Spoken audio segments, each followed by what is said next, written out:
नमस्कार। जय जगन्नाथ, जय श्रीराम। दर्शक बंधु गंजाम यात्रा रंगमंच यूट्यूब चैनल को आपण मानक स्वागत जनावती मु सुशांत कुमार। दर्शक बंधु छोट एक प्रयास आमर गंजाम कला संस्कृति को आपण मानक पाखरे पहुंचेगा आमर मूल लक्ष्य।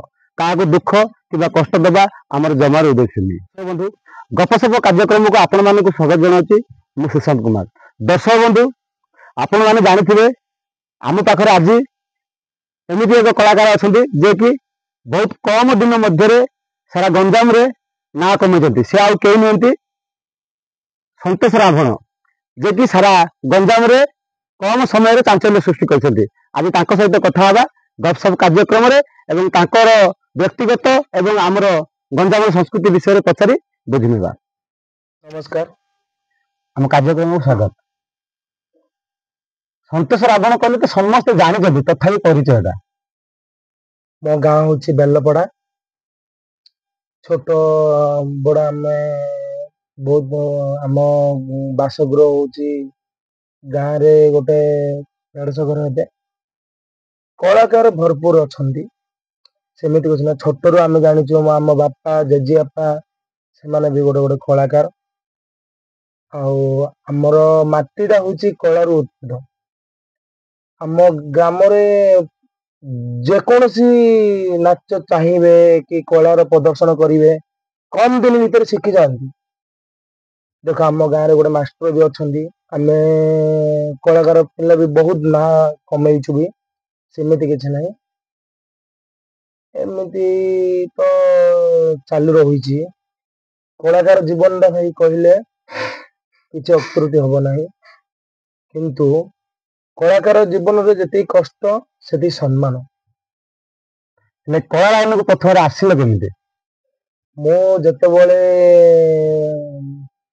+2 सेकेंड ईयर पाठ पढ़ुली से मोर गुरु श्री हृषिकेश साहू बोलबम जाइलु आम माने गुरु सहित बोलबम। हाँ आम प्रत्येक मो देखुची प्राय 10 वर्ष है आम गुरु प्रत्येक जीवार इच्छा न किंतु ग्रामर लोक मानकर भल पाया गोटे टाणी ने बाध्य बोलबम जाऊँगी भी आगु को जापर कि नहीं कोई पारिनी बर्तमान घर सब कई घर अच्छा बाबा बो भाई भाउज पुतुरा झियारी मो वाइफ मो झी। गंगाम कला विषय कौन कहे कम समय ना कमच मो मोर कला लाइन रे जब पाद देली मो निजको भाविले ना कला जीवन एक्चुअली ठीक कि भूल। एति समय मो प्राय गोटे 20 नाटक कर सारा पर घर लोकंकर भाव देखिया पड़ता। रावण प्रथम प्रथम ही मोर गुरु शिखे मत रावण रावण मु जिते आरंभ कली 5 दिन रिहर्सल टोटाल कर 5 दिन पर मो देह खराब हो जाता। तापर 10 दिन पर्यंत आमर टोटाल 15 दिन रिहर्सल है गणेश चतुर्थी उपलक्षे आम नाटटी मंचस्थ कर हाँ निज ग्राम आमर से आखड़ा कह तो गोटे धरीन एमती ये ढाबा आखड़ा बोलिकी आम आरंभ कलु। से माँ ठाकुराणी गुरु किए थे हृषिकेश साहू आते गोटे मनोभाव नहीं आम मान कहते नाई रे आम गाँव में गोटे नाच शिखिया आम गाँव आगुरी परंपरा रू अच्छी आम गाँव में प्राय नाच अच्छी जो नाच कहे से नाचर लोक अच्छा आमर गाँ कला गाँ आपर आम नाट्य शिक्षा नहीं कहले मोर +2 पर मो +2 जिते आमर एग्जाम सरी नाला मत एमती कहले आम गणेश पूजा कलु बोलबम सरला बोलबम रे ही कथाटा उठी से समय ही आमर जड़े कालीचरण साहू बोलिकी ग्रामर से कौन कहला आज्ञा करिया जिमती हो वर्ष आम नाटक करिया गाँ लोक सम्मत देंतु न दियंती सेटा हूँ 2013-14 भितर मु तो से मोर ख्याल रही एमती କୋଡ଼ିଏଟା ନାଟ ମୁଁ କଲି। ଏମିତି ନାଚଟା ଟିକେ ଭଲ ହେଲା। ଗ୍ରାମର ଆମର ଆଖପାଖ ଗାଁ ଗହଳିରେ ସବୁ ଆସିଲେ ବେଲପଡ଼ା ନାଚ ଆଗରୁ କଳା ଅଛି ତାଙ୍କର, ଯେମିତି କଲେ ବି ଭଲ ଲାଗିବ, ପ୍ରଶଂସା ମିଳିଲା। ଆମେ ପ୍ରାୟ ବହୁତ ନାଚ ବି କରିଲୁ। କରି ସାରିଲା ପରେ ମୁଁ ଗୋଟେ 20ଟା ନାଚ ସରିଗଲା। ମୋର ସରିଲା ପରେ ମୁଁ ଆମ ଗ୍ରାମ ପାଖରେ ତାଳପଡ଼ା ଗ୍ରାମ ବୋଲିକି ଅଛି, ସେଇଠିକି ଯାଇଛି। ଆଉ ତାଙ୍କ ଗାଁ ଡିମାଣ୍ଡ କରୁଥିଲେ ସେତେବେଳକୁ ସୁର ରାବଣ ପଦ୍ମନ ନାୟକ, ସେ କୋଉଟ ରାବଣ ବୋଲେ ତାଙ୍କେ ସାରା ଗଞ୍ଜାମ ଜିଲ୍ଲାରେ ବି ତାଙ୍କର ଚାଞ୍ଚଲ୍ୟ ସୃଷ୍ଟି ସେତେବେଳେ ନାଁ ହେଇଥିଲା ଥିଲା ସରଳ ପାଠ। ସେତେବେଳେ। ହଁ ଥିଲା। ତାପରେ ଏମିତି ତାଙ୍କ ଗାଁ ଲୋକ ମଧ୍ୟ ମତେ ସେଇଠୁ ମୁଁ ନିଜେ ହିଁ ବହିଷ୍କାର ହେଇକି ପଳେଇ ଆସିଥିଲି। ତାପରେ ମୁଁ ଦୀର୍ଘ 5 ବର୍ଷ 4 ବର୍ଷ 5 ବର୍ଷ ଧରି ମୁଁ ଗାଁ ସହିତ ଟିକେ ଅଶାନ୍ତି ହେଇକି ମୁଁ ଯାଇନଥିଲି ନାଚକୁ। ଯିବାର କାହାର ଯିବାର ଆମ ଗୁରୁଙ୍କର ଗୁରୁ ଯେ ଶ୍ରୀ ଭଗବାନ ସାହୁ ଭମରପୁର, ତାଙ୍କେ ଏମିତି ଆସିବେ ଆଉ ନାଇଁ ଆସିବ ବୋଲେ ଫୁଲବାଣୀ ଆମର ଭମରପୁର ଗ୍ରାମରେ ଏମିତି ବର୍ଷକୁ ମୁଁ 2ଟା 3ଟାରୁ ଅଧିକ ନାଟ କରିବାର ନାହିଁ। ସେଥି ଭିତରେ ମୋର ପଢା କ୍ୟାରିୟର ବି ଚାଲିଥିଲା। ଆଉ ଯେତେବେଳେ ମୋର ପଢା କ୍ୟାରିୟର ସରିଲା ସେତେବେଳେ ମୁଁ ମୋ ଭାଇ କି କହିଲି, ଆଉ ଭାଇ ଆଉ ମୁଁ ତ ପଢା ସରିଲା, କଣ ଜବ ପାଇଁ, ହଁ ବଡ ଭାଇ ପଚାରିଲି, ଆଉ ଜବ ପାଇଁ ଟ୍ରାଏ କରିବି ଭାଇ। ମୋ ଭାଇ କହିଥିଲେ ମତେ ବର୍ଷେ ଜବ ପାଇଁ ଟ୍ରାଏ କର, ଯାହା ପଇସା ଲାଗିବ ମୁଁ ଦେବି। ମୁଁ ବି ଟ୍ରାଏ କଲି, ଚେଷ୍ଟା ବି କଲି। କରିଲା ସମୟରେ ମୁଁ ବି ପାଇକି ନ ପାଇଲେ ସମାନ। ଆଜି ବର୍ତ୍ତମାନ କଳା କ୍ଷେତ୍ରରେ ବୁଲୁଛି, ମାଙ୍କର ଆଶୀର୍ବାଦ, ସେଇ ମା ଠାକୁରାଣୀଙ୍କ ଆଶୀର୍ବାଦ। ସେଥିରେ ବି ମୁଁ ପୋଲିସ ଇଏ ପାଇଁ ଟ୍ରେନିଂ କରିଥିଲି, ପାଇଛି ବି। ମନିରେ ଟିକେ ପ୍ରୋବ୍ଲେମ, ପଇସାର ପ୍ରୋବ୍ଲେମ ହବାରୁ ମୋ ଭଉଣୀ ବାହା ହବା ଯୋଗୁ ମୁଁ ଆଉ ଯାଇକି ଗଲିନି। ଏମିତି ହେଇକି ମୁଁ ରହିଲି। ତାପରେ ଭୁବନେଶ୍ୱର ଏୟାରଫୋର୍ସ ରେ ମତେ ଗ୍ରାଉଣ୍ଡ ଷ୍ଟାଫ ରେ ବି ଜବ ମିଳିଥିଲା। ଆମେ ଗାଁର 2 ଜଣ ପିଲା ମିଳିଥିଲା, ଭୁବନ କୁମାର ସାହୁ ରାମ ରୋଲ କରୁଥିଲେ ତାଙ୍କେ, ଆଉ ମୁଁ ରାବଣ କରୁଥିଲି। ଦିଲ୍ଲୀ ମିଶି ଯାଇଥିଲୁ, ଏକ୍ଜାମ ଦେଇଥିଲୁ, ଇଣ୍ଟରଭ୍ୟୁ ବି ହେଇଥିଲା ଆମର। ଇଣ୍ଟରଭ୍ୟୁରେ ପାସ୍ କରିଥିଲେ ବି। ସେଥିରେ ବି ଟିକେ ଆମର ଏମିତି ସାନ ଭଉଣୀ ସେତେବେଳକୁ ମ୍ୟାରେଜ କଲା, ସେତେବେଳେ ବି ମୁଁ ଏମିତି ଅସୁବିଧା, ମୋ ଭାଇ ବାପା ମା ସମସ୍ତେ ଦୁଃଖ କରିଥିଲେ। କଣ କରିବା, ମୁଁ ସେଇଠୁ ମନରେ ଭାବିଲି ନା, ଆଉ ଆମେ ତ ଗରିବ ଲୋକକୁ ସେମିତି କିଛି ଇଏ ନାହିଁ ନା, ତ ଯେକୌଣସି ବି କାମ ଶିଖିକି ମୁଁ ନିଜେ ମୋ ବାପା ମାଙ୍କ କଷ୍ଟ ଦୂର କରିବି ବୋଲି ସେଇଠୁ ଯାହା ହଉଛି ହଉ ବୋଲି ଏମିତି ଲକଡାଉନ ରେ ମୁଁ ବାହା ହେଇଗଲି, ମ୍ୟାରେଜ କଲି। ମ୍ୟାରେଜ କରି ସାରିଲା ପରେ ଆମ ଘରେ କହିଲେ ଆଉ କଣ କରିବୁ ବାପା, ଆଉ ଏମିତି ସେମିତି କହିଲେ। ମୁଁ କହିଲି ହଉ ଠିକ ଅଛି, ଆଉ କଣ ତ କରିବାକୁ ପଡିବ ନା। ତାପରେ ଏତିକିରେ ଇଏ ଗଲା ପରେ ଲକଡାଉନ ହେଇଗଲା। ଲକଡାଉନ ହେଲା ସମୟରେ ରହିଲେ ଗୋଟେ 6 ମାସ ଭିତରେ ଆଉ ଥରେ ମହାଭାରତ ଆମ ଗାଁରେ ଶିଖିଲୁ। ହୃଷିକେଶ ସାହୁ। ହୃଷିକେଶ ନିର୍ଦ୍ଦେଶକ ହେଲେ ହୃଷିକେଶ। ପ୍ରକୃତ ନିର୍ଦ୍ଦେଶକ, ମୁଁ ଗୋଟେ କଥା ଜାଣିବାକୁ ଚାହିଁବି, ଦର୍ଶକ ମାନେ ବି ଜାଣିବାକୁ ଚାହୁଁଛନ୍ତି ଯେ ପ୍ରକୃତ ଗୁରୁ କିଏ?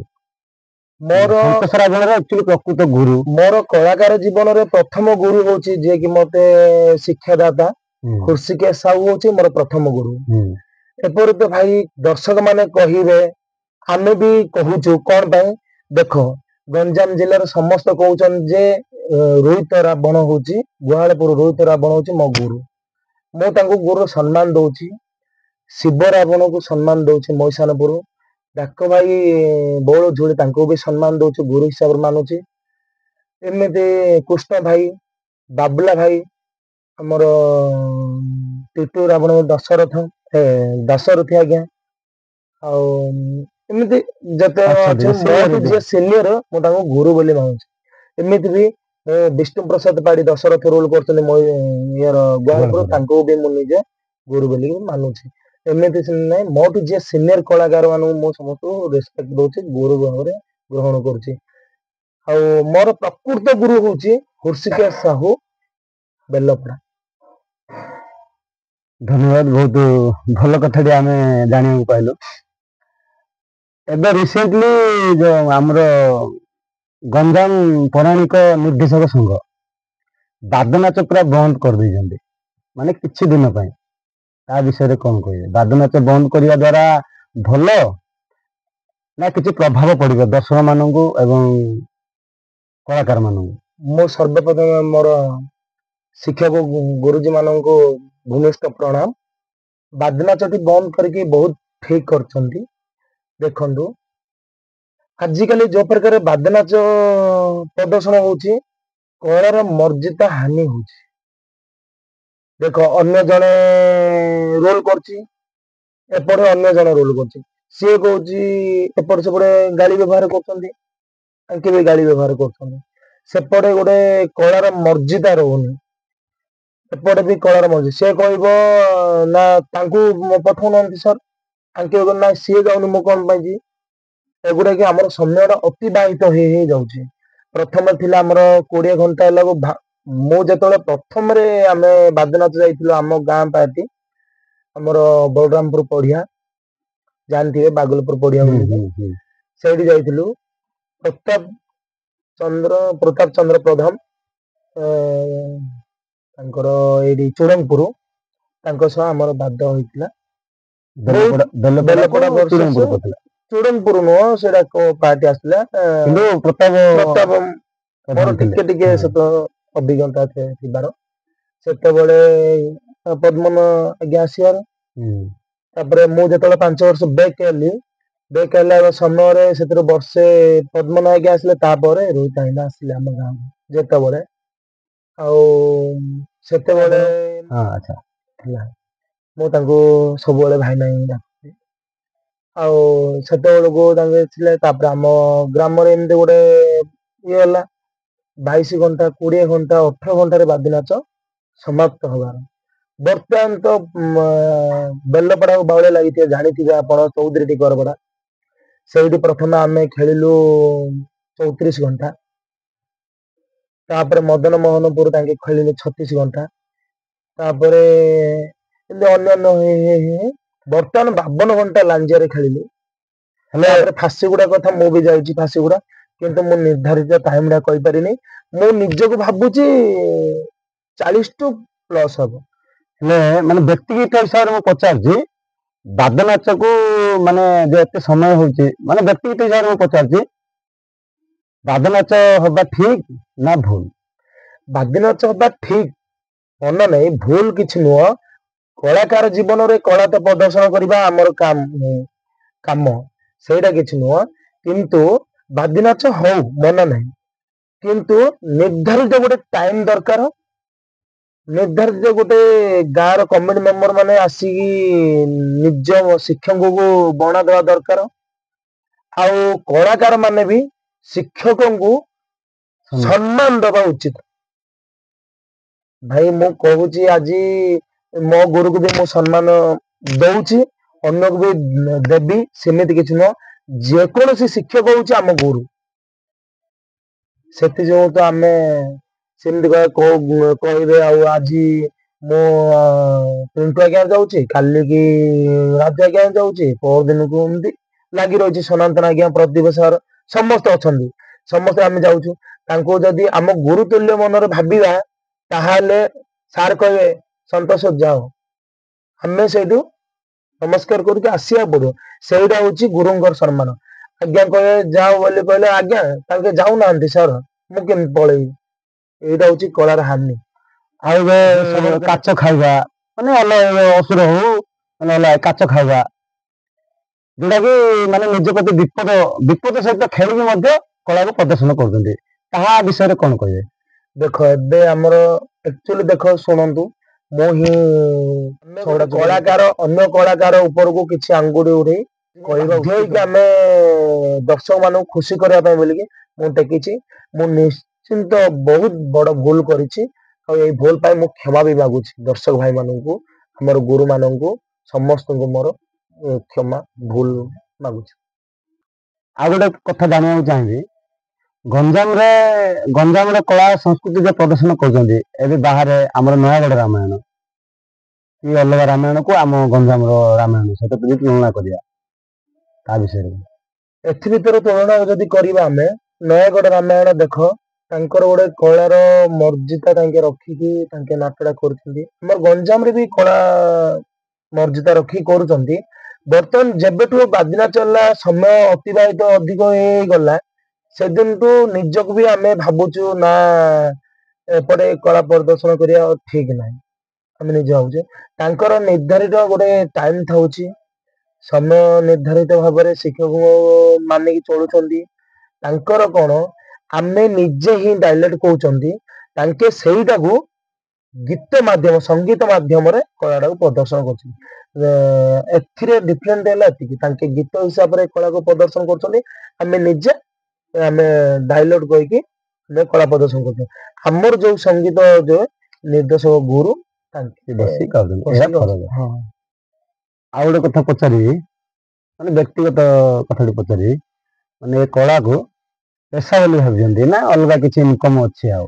ନାଇଁ ମୁଁ କଳାକୁ ମୋର ସେମିତି ତ ପେଶା ବୋଲିକି ମୁଁ ମନେ କରୁନି କେତେ ବର୍ଷ ଏବେ ମୋ ଟାଇମ ଅଛି ନହେଲେ 10 ବର୍ଷ କଲା ପରେ କଣ ବି ଗୋଟେ ବିଜନେସ ନ କଲେ ଆଜିକାଲି ଇଏରେ ବଞ୍ଚି ପାରିବ ନାହିଁ ସେଥିପାଇଁ କଳାକାର ଯେତେ ଦିନ ଚାଲୁଛି ଭଲରେ ଚାଲୁ ମା ଠାକୁରାଣୀଙ୍କ ଭରସାରେ ସବୁବେଳେ ଆମ ଗ୍ରାମର ନାଁ ରହୁ ଆଉ ଆମ ଗାଁର ଛୋଟ ବଡ ଯେକୌଣସି କଳାକାର ମା ଠାକୁରାଣୀଙ୍କର ଆଶୀର୍ବାଦରେ ଆଗକୁ ବଢନ୍ତୁ ଆଉ ମୁଁ ସବୁବେଳେ ସଦାସର୍ବଦା ସମସ୍ତଙ୍କୁ ବି କହୁଛି କଳାକାର ଭିତରେ ଯାହାକୁ ବି ଏମିତି ଆଗକୁ ବଢିବାର ଇଚ୍ଛା ମତେ କିଏ କହିଲା ମୁଁ ତାଙ୍କୁ ସଦା ସର୍ବଦା ଦର୍ଶକ ବନ୍ଧୁ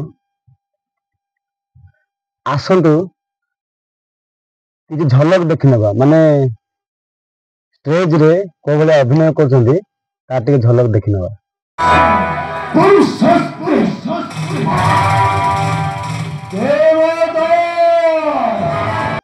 ଆଉ ଗୋଟେ କଥା ପଚାରିବି ସୁପର୍ଣ୍ଣଖାକୁ ନେଇକି କଣ କହିବେ ମାନେ ଗଞ୍ଜାମ ଯେ ଆମର କଳା ପ୍ରଦର୍ଶନ ହଉଛି ସୁପର୍ଣ୍ଣଖାକୁ ନେଇକି ପ୍ଲସ ଆମର ବେଦମତୀକୁ ନେଇକି ବ୍ୟକ୍ତିଗତ ହିସାବରେ କଣ କହିବେ ତା ବିଷୟରେ?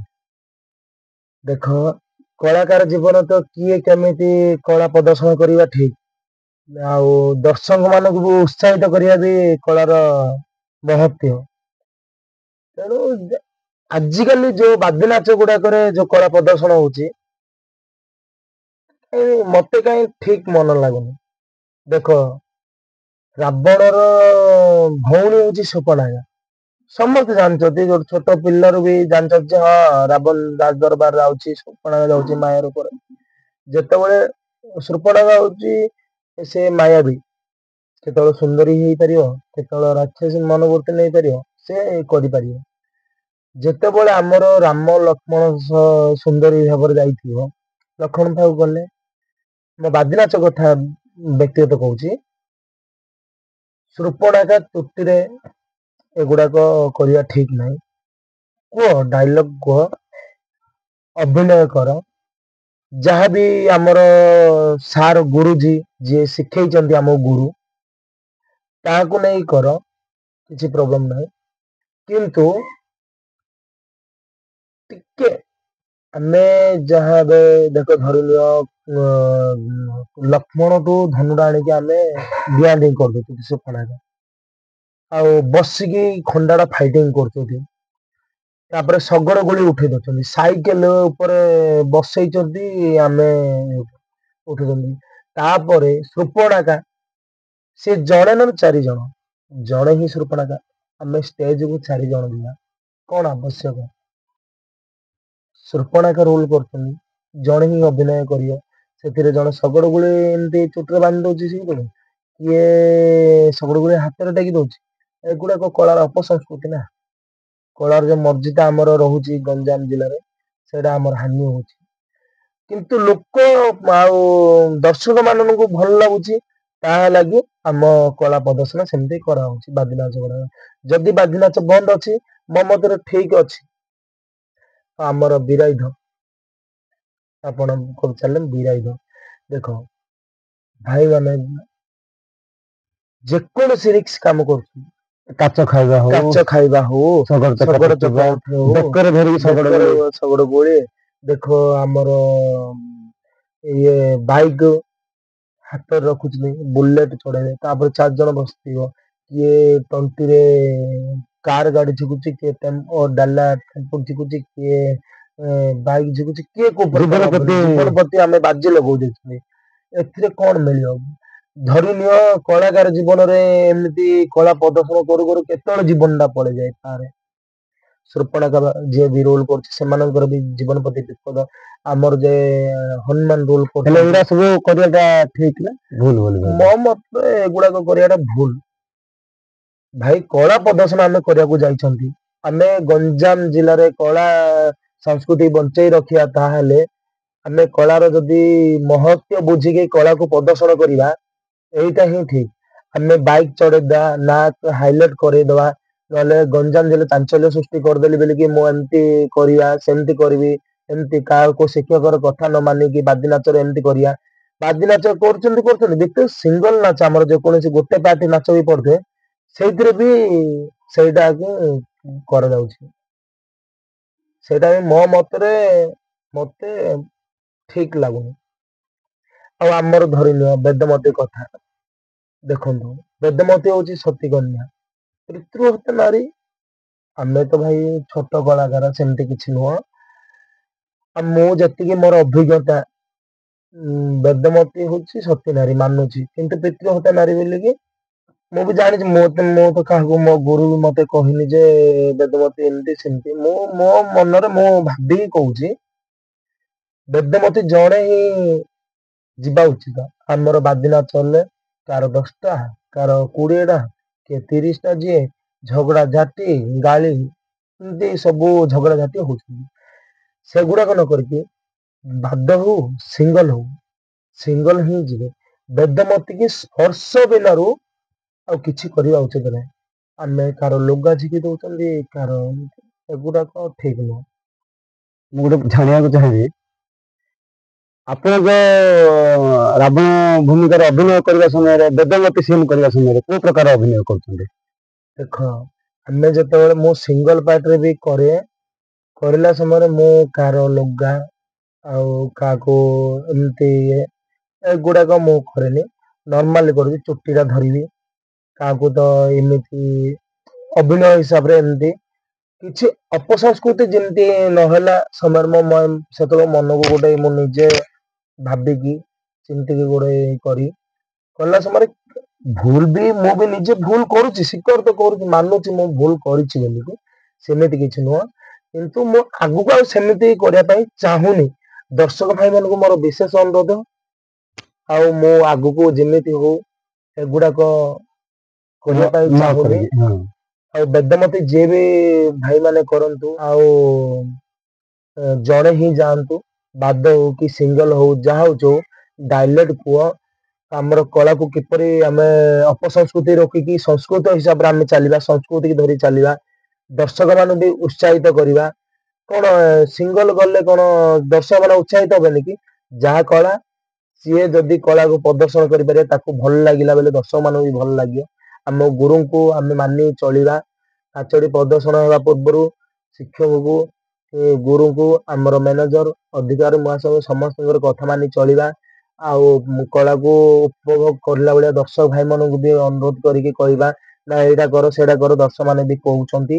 ଆମେ ସେଗୁଡାକ କାନରେ କିଛି ନ ମାରି ଆମ ନିଜର କଳା କେମିତି ଆମେ ପ୍ରଦର୍ଶନ କରିବା, ସେଇଠି କଲେ ଆମର ମୁଁ ଭାବୁଛି ଉପସଂସ୍କୃତି ପୁରା ରୋକିବ।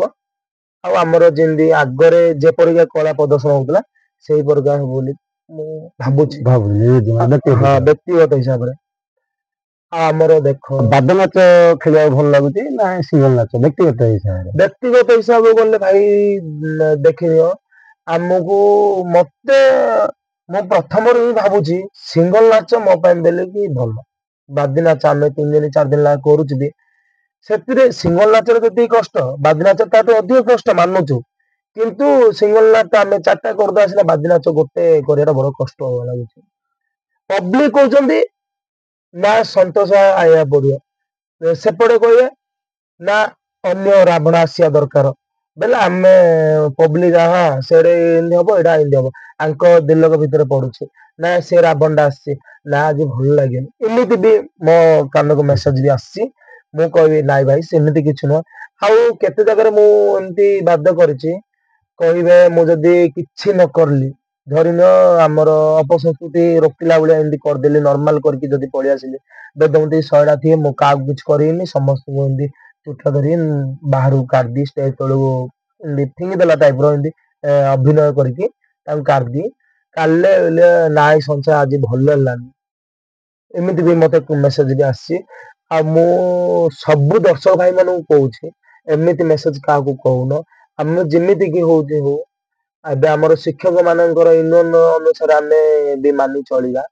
ଆଉ ପ୍ରତ୍ୟେକ କଳାକାର ଭାଇ ମାନଙ୍କୁ ବି କହୁଛି, ପ୍ରତ୍ୟେକ ସିନିୟର ମାନଙ୍କୁ ରେସପେକ୍ଟ ସମ୍ମାନ। ଆଉ ଗୋଟେ କଥା କହିବି, ଆମର ଯୋଉ ଦେଖ ହନୁମାନ ରୋଲ କରୁଛନ୍ତି, ବାଳି ସୁଗ୍ରୀବ ଏମାନେ କରୁଛନ୍ତି, ଏମାନଙ୍କୁ ବି ପରିଶ୍ରମ ଅଧିକ, କଳା ବି ପ୍ରଦର୍ଶନ ଅଧିକ। ଆମର ଯୋଉମାନେ ଷ୍ଟଣ୍ଟ ପିଲାମାନେ ଯୋଉମାନେ ମାଗା ମାରୁଛନ୍ତି, ଏମାନଙ୍କୁ ବି ହନୁମାନ କ୍ଷେତ୍ରରେ ଆମର ଦେଖ ବ୍ୟକ୍ତିଗତ ଭାବେ ମୁଁ ମୋ ହିସାବରେ କହିବାକୁ ବଦଳରେ ନଡିଆ ଭାଙ୍ଗିବା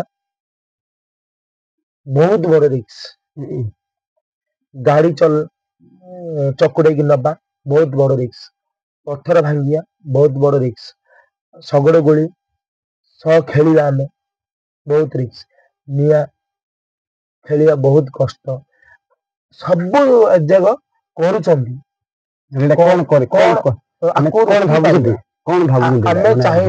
ଆମେ ଚାହିଁବା ଆମର ଯେକୌଣସି ହନୁମାନ ରୋଲ କରୁଛନ୍ତି, ବାଳି ସୁଗ୍ରୀବ କରୁଛନ୍ତି କି ଦେଖଉଛନ୍ତି, ସେମାନେ ରୋକି ପାରିବା ବୋଲେ ରୋକି ପାରିବା।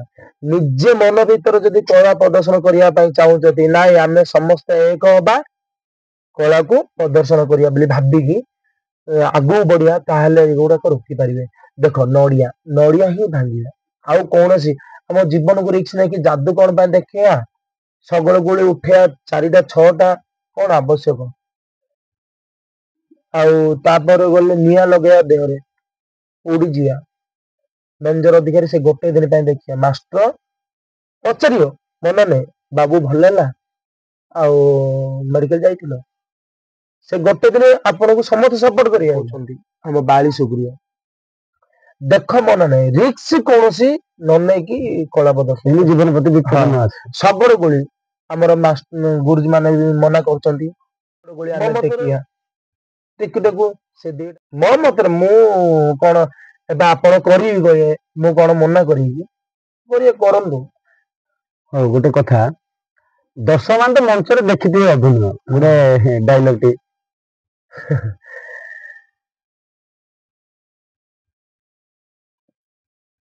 ଡାଇଲଗ ଗୋଟେ କହିବା, ଆମର ଯେକୌଣସି ସିନ୍ ଗୋଟେ ଡାଇଲଗ, ଯେକୌଣସି ଆମର ସୁର୍ପଣାଖାକୁ କରିଦଉଛନ୍ତି।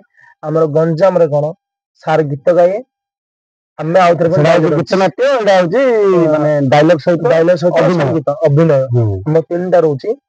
ସେଥିରେ ମୁଁ କୋଉଠି କହୁଛି, ସୁପର୍ଣ୍ଣାକୁ ଯେତେବେଳେ ଲକ୍ଷ୍ମଣ ରେଖା ଛେଦନ କରିକି ସେ ଯେତେବେଳେ ମୋ ରାଜ ଦରବାର ଚାଲିଥିବ ରାବଣର, ଆସିକି ମତେ ଦୁଃଖ ତାର ଜଣଉଛି, ସେତି ସମୟରେ ମୁଁ ଗୋଟେ ରାଗରେ ଜର୍ଜିତ ହେଇକି ସେ କହିଦେଇଥିବ, ଆଉ ପଞ୍ଚବଟୀ ବନ ଯାଇଥିଲି ଭାଇ, ଆଉ ସେଇଠି ଭାଇ ମାନଙ୍କୁ ବି ଭେଟିଲି, ମୋ ନାକେଶନ ଛେଦନ କରିଥିଲି କହିଲି, ଆଉ ମୋ ଭାଇ ମାନଙ୍କୁ ବି ମାରି ଦେଇଛନ୍ତି ବୋଲିକି କହିବେ, ହର ଦୂଷଣ 30 ବୋଲି କହିବେ ବୋଲେ, ମୁଁ ସେଇଠି ରାଗରେ ତାଙ୍କୁ କହିଛି, ଏ କି ଦୃଶ୍ୟ କହ ଭଗ୍ନି,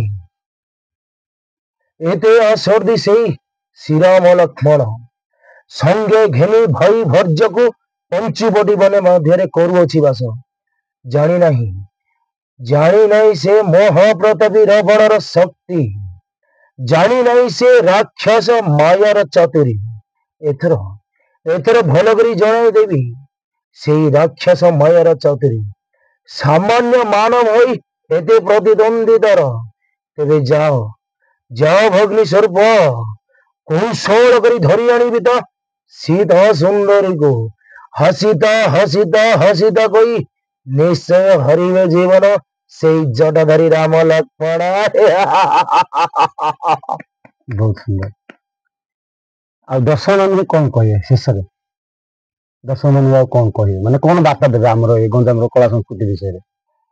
ମୁଁ କହିବାକୁ ଗଲେ ଦର୍ଶକ ଭାଇ ମାନଙ୍କୁ ଦେଖ, ଏଥିରେ ତ ଆମେ କହିପାରିବୁ, କାହାକୁ ତ ପ୍ରେସର ବି କରିପାରିବୁନୁ। ଆଉ କେତେ ଜଣ କହିବେ ନା ବାଦି ନାଚ ହବା, ମେସେଜ ବି ମୁଁ ଦେଖୁଛି, ୟୁଟ୍ୟୁବ ବି ମୁଁ ଦେଖି ଦଉଛି, ଆମର ବିଭିନ୍ନ ଚ୍ୟାନେଲ ଅଛି। ଯଦି କୌଣସି ସମ୍ମାନ ଭିତରେ ଭୁଲ ଥାଏ, ମୁଁ ଆମ କଳାକାର ଭାଇ ମାନଙ୍କୁ ଆଉ ଦର୍ଶକ ମାନଙ୍କୁ ଗୁରୁଜୀ ମାନଙ୍କୁ ମୁଁ କ୍ଷମା ମାର୍ଜନା କରୁଛି। ରାମାୟଣର ଗୋଟେ ସୁନ୍ଦର ମାନେ ଲୋକ ବୁଝିଲା ଭଳିଆ ଯୋଉଟା ଆଟ୍ରାକ୍ସନ ହଉଛନ୍ତି ବ୍ୟକ୍ତିଗତ ମୁଁ ପଚାରୁଛି କୋଉ ସିନ୍ ଟା ଭଲ ଲାଗୁଛି ତୁମକୁ? ଆମର ରାମାୟଣର ଚରିତ୍ର ମଧ୍ୟରେ ଭଲ ଦୃଶ୍ୟ ମୋର ବ୍ୟକ୍ତିଗତ ମତରେ ସମସ୍ତ ଆମର ଯେତେ ଦର୍ଶକ ଭାଇ ଭଉଣୀ ବାପା ମା ମାଉସୀ ମଉସା ସମସ୍ତ ମୋ ମତରେ ଭରତ ମିଳନ ସବୁଠାରୁ ଭଲ ଦୃଶ୍ୟ। ସେ ଦୃଶ୍ୟରେ ଭାଇ ଭାଇ ଭିତରେ ସମ୍ମାନ ଆଉ ସ୍ୱାମୀ ସ୍ତ୍ରୀ ମଧ୍ୟରେ ସମ୍ମାନ ବାପା ମା ଏଗୁଡା ସବୁ ଯାକ ବୁଝିପାରିବେ। ତାପରେ ମୋ ମତରେ ମତେ ଭରତ ମିଳନ ସିନ୍ ଟା ମୁଁ ନାଚ କଲା ସମୟରେ ବି ମତେ ଭରତ ସିଂ ଚାଲିଥିବ ବୋଲି ମୁଁ ପେଣ୍ଡିଂ ଥିଲେ ବି ମୁଁ ପୁଛିକି ମୁଁ ଯାଇକି ଦେଖେ ନଚେତ ପାଖରେ ଯଦି ଏମିତି ପେଣ୍ଡିଂ ରୁମ୍ ଆମର ନିକଟସ୍ଥ ହେଇଥିବ ତାହେଲେ ମୁଁ ପେଣ୍ଡିଂ ରୁମ୍ ରେ ବଇକି ମୁଁ ଶୁଣିଦିଏ ଦେଖେ ବେଶୀ ପସନ୍ଦ ବେଶୀ ଇଣ୍ଟରେଷ୍ଟ ଲାଗେ ଏ ହଁ scene ଟା। ମତେ ବେଶୀ ଆକର୍ଷଣ କରେ ଭରତ ମିଳନ। ଏବେ ରାବଣ ଅପେକ୍ଷା ଆଉ ଅଲଗା କୋଉ ସିନ୍ କରିବାକୁ ଇଚ୍ଛା ଅଛି ମନରେ? ମନର ତ ସେମିତି କିଛି ନାହିଁ ମୁଁ ମହାଭାରତରେ ତେଣୁ ଦୁଃଶାସନ ରାବଣ କରିଛି। କରୁଛନ୍ତି। ନା ନାଇଁ ମୁଁ ଏମିତି ଦେଖ ଯେତେବେଳେ ମୋର ଲକଡାଉନ ସମୟରେ ମୁଁ ତ ଆଗରୁ ରାବଣ କରୁଥିଲି। ଲକଡାଉନ ସମୟରେ ଏମିତି ମତେ ପରିସ୍ଥିତି ଆସିଲା କିଛି ବି ମତେ ପଇସାର ଆବଶ୍ୟକ ପଡୁଥିଲା। ମୁଁ ଅନ୍ୟାନ୍ୟ ବି ରୋଲ କରିଛି ଆଉ ସେଇ ସମୟରେ ମହାଭାରତରେ ବି ଦୁଶାସନ ହଁ ମହାଭାରତରେ ମୁଁ ପ୍ରଥମ ଦୁଃଶାସନ କରିଥିଲି। ମୋ ଗୁରୁଙ୍କ ମୁଁ ଯାଇଥିଲି ଯାଇକିରି ସେଇଠି ଆମ ଗୁରୁଙ୍କର ଗୋଟେ ଆମର ପାର୍ଟି କେତେ ଗୁଡେ ଅଛି ସେମାନଙ୍କର ଗୋଟେ ନଥିଲେ ପାଣ୍ଡବ ଆଶ୍ରମ ନଥିଲା। ତ ମୁଁ ରାତି ଗୋଟେରେ ଯାଇକିରି ପାଣ୍ଡବାସର ରୋଲ କରିଥିଲି। ଆଉ ଆମର ଏଇଠି ବାଦି ନାଚ ପଡିଥିଲା ଆମର ମୁନିଷ ପେଣ୍ଠା ତାପରେ ପଟିଲାମପୁର ଏଗୁଡାକରେ ମୁଁ ଭୀମ ବି କରିଛି ଦୁଶାସନ ବି କରିଛି। ଦୁଶାସନ ପ୍ରଥମରୁ ଦ୍ରୌପଦୀ ବସ୍ତ୍ରହରଣ ସରିଲା ଭୀମ ତାପରେ କରିଛି। ତାପରେ ଏମିତି ଅନ୍ୟ ଅନ୍ୟ ପାର୍ଟ ଜାଗାରେ ବି ମୁଁ ଯାଇକି ଆଉ କେତେ ଭଗା ନାଗଙ୍କର ଆମର ଗୁରୁଙ୍କର ଗୁରୁ ଭଗାନ ଆଜାଙ୍କ ଗୁରୁଙ୍କର ଗୁରୁ ଗୁରୁ ଯିଏ। ହଁ ଗୁରୁଙ୍କର ଗୁରୁ ଆଉ ଗୁରୁ ନା ଗୁରୁ ଭଗବାନ ସାରଙ୍କର ବି ମୁଁ ଯାଇକି କେତେ ଆଖଡାରେ କରିଛି କିନ୍ତୁ ମତେ ମହାଭାରତ ଠୁ ରାମାୟଣ ଟା ଟିକେ ପସନ୍ଦ ଲାଗୁଛି ମହାଭାରତ ବି ପସନ୍ଦ ମନ ନାହିଁ। କିନ୍ତୁ ମହାଭାରତରେ ବହୁତ କଷ୍ଟ ବି ଲାଗେ। ମୁଁ ରାମାୟଣ ଗୋଟେ 10 ରାତି କରିଦେଇ ସିରିଏଲ ମହାଭାରତ 3-4 ରାତି ଗଲାକୁ ଭାଇ ଆଉ ପେସେନ୍ସ ରହୁନି। ମହାଭାରତରେ ବହୁତ କଷ୍ଟ ଆଉ ବୁଝିବାକୁ ଗଲେ ଆମର ରାମାୟଣ କୁ ଅତି ଶୀଘ୍ର ବୁଝି ଯାଉଛନ୍ତି। ଯିଏ ମହାଭାରତ ବିଷୟରେ ପୌରାଣିକ ଜାଣିଛନ୍ତି ଇଏ ତାଙ୍କୁ କୁ ରାମାୟଣ ଠିକ ଲାଗିବନି ମହାଭାରତ ଠିକ ଲାଗେ। ଆମର ମୁଁ ଏଇଗୁଡା ବି କହୁଛି ଯେତେବେଳେ ଆମେ ନୂଆ ନୂଆ ମହାଭାରତ ଶିଖିଲୁ କିବା ନୂଆ ନୂଆ ଇଏ ସିନ୍ ଯା କରିବାକୁ ଗଲୁ ଦୃଶ୍ୟ ଯା ଅଭିନୟ କରିବାକୁ ଗଲୁ କାହା ପରେ କୋଉ ସିନ୍ ଟା ଆସିବ କାହା ପରେ କାହାର ଦୃଶ୍ୟ ଆସିବ ସେଇଟା ଆମେ ମହାଭାରତରେ ମୁଁ ବୁଝିପାରିନଥିଲି। କିନ୍ତୁ ରାମାୟଣରେ ରାମାୟଣରେ ସବୁ ଗୋଟେ ଛୋଟ ବୁଝିଥିଲି ପିଲା କହିଲେ ବି ଯେତେବେଳେ ମୁଁ ରିହାର୍ସାଲ କଲି ସେଇଠୁ ଜାଣିଲି ମହାଭାରତରେ କୋଉ ଉପରେ କାହାର ସିନ୍ ଆସିବ କୋଉ ଦୃଶ୍ୟ ଆସିବ କୋଉ ସିନ୍ ଟା ଚାଲିବ ସେଇଠୁ ମୁଁ ବୁଝିଲି ତା ପୂର୍ବରୁ ମତେ ମହାଭାରତ ବୋଇଲେ ମୁଁ ଜାଣିଥିଲି ଜଣକୁ ଭୀମ ଦୁଶାସନ ଦୁର୍ଯ୍ୟୋଧନ ଶଙ୍କୁନି କୃଷ୍ଣ ବଳରାମ ଆଉ ମେନ୍ ଚରିତ୍ର ମହାଭାରତରେ ମୁଁ ସବୁବେଳେ ବି ଭାବୁଛି ଏବେ ବି ଭାବୁଛି କୃଷ୍ଣ ଆଉ ମୁଁ ସବୁବେଳେ କୃଷ୍ଣ ବଳରାମ ବାହାରିଲେ ମହାଭାରତରେ ମୁଁ ଖାଇ ବସିଥିଲେ ବି ଉଠିକି ଯାଇକି ମୋ ଆମ ଗ୍ରାମରେ 3 ବର୍ଷକୁ ଥରେ ବୁଢୀ ମା ଠାକୁରାଣୀଙ୍କର ଯାତ୍ରା ହୁଏ ମହାଭାରତ ମୁଁ ଯଦି ଥିବି ଗାଁରେ ରହୁଥିବି ବୋଇଲେ ମୁଁ ଖାଇ ବସିଥିଲେ ବି ମୁଁ ଉଠିକି ଯାଇକି କୃଷ୍ଣ ବଳରାମ ସିନ୍ ଟା ଦେଖିବି। ସେ କଣ କହୁଛନ୍ତି ହସ୍ତିନା କାଡନ ସେଇ ସିନ୍ ଟା ଦେଖିବି। ଭଲ ଲାଗେ ମାନେ ଦେଖିବା ନାଇଁ ପାଇଁ। ମତେ ପ୍ରକୃତରେ ଭଲ ଲାଗେ ମହାଭାରତରେ କହିବାକୁ ଗଲେ ତ ଆମର ପଷା ଖେଳ ମୁଁ ଯେବେଠୁ ନାଚ ଶିଖିଲି ମହାଭାରତ ସବୁଠାରୁ ମତେ ଭଲ ଲାଗେ ପଷା ଖେଳ ଭଲ ଲାଗେ ଦ୍ରୌପଦୀ ବସ୍ତ୍ରହରଣ ସେ ଯୋଉ 2-3 ଟା ସିନ୍ ସେ ଗୋଟେ ହିସାବରେ ଯାଉଛି ନା, ଆମର ପଶା ଖେଳ, ଦ୍ରୌପଦୀ ବସ୍ତ୍ର ହରଣ ଆଉ ଭିକ୍ଷା ମଗା, ତିନିଟା ସିନ୍ ଗୋଟେ ହିସାବରେ ଯାଉଛି। ସେଇଟା ଆମର ଯେମିତି ଧରିନିଅ ଆମେ ରାବଣ ତପସ୍ୟା କଲା, ବେଦନ୍ତୀ ହରଣ କଲା, ଆଉ ସେ ସରି ଭୁଲ କହିଲି, ରାବଣ ତପସ୍ୟା, କୁବୀର ଦରବାର ସେ ମଝିରେ ମାରିକି ଆମେ ବାଦନାଚାର ଯୋଉ କରୁଛୁ, ତାପରେ ବେଦବତୀ ହଉଛି, ଯେମିତି ଆମର ତିନିଟା ସିରିଏଲ ସିନ୍ ଲାଗୁଛି, ସେଇଟା ବି ସିନ୍ ଲାଗୁଛି। ଆଉ ସବୁଠାରୁ ମତେ ଭଲ ଲାଗୁଛି ପଶା ଖେଳିଲା, ସେଥିରେ ହସ ମଜା, ତାପରେ କଣ ଆମର ଭାଇ ଭାଇ ପ୍ରତି ଅନ୍ୟାୟ ଯୋଉ କରାହଉଛି ସେଇଠି, ତାପରେ ଶଙ୍କୁନି ସବୁ ଆମମାନଙ୍କର ଚକ୍ରାନ୍ତ କରିକି ତାଙ୍କର ଖାଇବ ତାଙ୍କର କହିବ, ଏମିତି ଗୋଟେ ପାଣ୍ଡବର ଖାଇକି କୁରୁବର ଚିନ୍ତା କରିବ, କଥାରେ ଅଛି। ଏମିତି କଥାରେ ଅଛି। ସେଇଟା ପାଇଁ ସେ ଯିଏ, ଏଇଟା ତ ଆମ କଥାରେ ଅଛି, ସେଇଟା ଯିଏ ଦେଖିବ ସେଇଟା ଠିକ ବୁଝିପାରିବ ବି। ତାପରେ ଦ୍ରୌପଦୀକୁ ନେଇଛି କିଏ, ଲାଖ ବିନ୍ଧିକି ଅର୍ଜୁନ ନେଇଛନ୍ତି, ତାଙ୍କେ ମାଙ୍କ କଥା ଶୁଣି 5 ଲୋକ ଭାଗ ଆଣିକି ରଖିଥିଲେ। ସେଇଟାକୁ ଦୁର୍ଯ୍ୟୋଧନ ମନରେ ନଥିବ ଯେତେବେଳେ ଫସା ଖେଳ ଯାଉ, ମାମୁଁ ଶଙ୍କୁନି ଦୁର୍ଯ୍ୟୋଧନ କହିଲା ପରେ ଦୁର୍ଯ୍ୟୋଧନ କହିଥିଲେ, ସେଇଟାକୁ ଆଣିକି ଆମର ଜୁଆ ଖେଳରେ ଲଗେଇଦେବେ, ତାଙ୍କ ବସ୍ତ୍ର ହରଣ କରିବାକୁ ଦୁଶାସନ କହିବ। ଏଟା ଗୋଟେ ଭଲ ଲାଗିବ, ସିନ୍ ଟା ଭଲ ଲାଗୁଛି, ମୁଁ ପ୍ରାୟ ସିନ୍ ଦେଖିଥାଉଛି। ଆମର ତାପରେ ନାଗାର୍ଜୁନ, ଶାମ୍ବ କୁମାର, ଲକ୍ଷ୍ମଣ କୁମାର ଫାଇଟିଂ, ଏଇଟା ଟିକେ ମତେ ଟିକେ ପସନ୍ଦ। ଅଭିମନ୍ୟୁ ବଧ। ଦର୍ଶକ ବନ୍ଧୁ ବହୁତ ସୁନ୍ଦର କଥା କହିଲେ ଏବଂ ଗଞ୍ଜାମର ସଂସ୍କୃତି ଏବଂ ବ୍ୟକ୍ତିଗତ ବିଷୟରେ କହିଲେ, ବହୁତ ସୁନ୍ଦର ଲାଗିଲା। ଦର୍ଶକ ବନ୍ଧୁ ରହୁଛି, ନମସ୍କାର, ଜୟ ଜଗନ୍ନାଥ।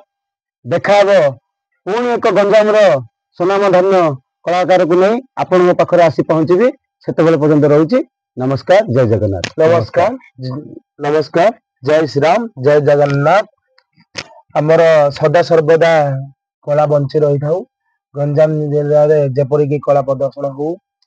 ଆଉ ମୁଁ ଏଥିରେ କୌଣସି ବି କହିବାର ଭୁଲ ଥାଏ ତାହେଲେ ପ୍ରତ୍ୟେକ ଦର୍ଶକ ଭାଇ ମାନଙ୍କୁ ମୁଁ ଅନୁରୋଧ କରୁଛି ମତେ କ୍ଷମା କରିବ ବୋଲି। ଜୟ ଶ୍ରୀରାମ, ଜୟ ଜଗନ୍ନାଥ। ରହୁଛି ଦର୍ଶକ ବନ୍ଧୁ, ନମସ୍କାର। ଦେଖା ହବ ପୁଣି ଏକ ଭିଡିଓରେ ଆଉ ଗୋଟେ କଳାକାରକୁ ନେଇ। ଜୟ ଜଗନ୍ନାଥ।